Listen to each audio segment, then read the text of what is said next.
Government school படிக்கிறேன். Private school இருக்கிற மும்மொழிகள் எங்களுக்கு வேணும்.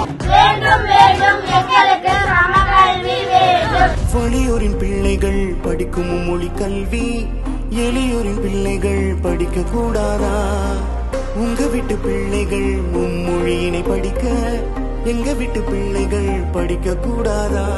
பொருளாதார ஏற்ற இறக்கும் புதிய கல்வி கொள்கை நொறுக்கும் வாழ்வில் பல பாதை பிறக்கும் வரலாறு உன் பெயரை பதிக்கும். கல்விங்கிறது எல்லாத்துக்கும் பொதுவானது. எல்லா மொழியும் கத்துக்கலாம். யாரும் தடை பண்ற உரிமை கிடையாது. எல்லாரும் கத்துக்கணும். எல்லாரும் கத்துக்கிட்டா போற இடத்துல நம்ம புரிஞ்சுக்கலாம், கண்டுக்கலாம். புதிய கல்வி இது புரட்சி கல்வி.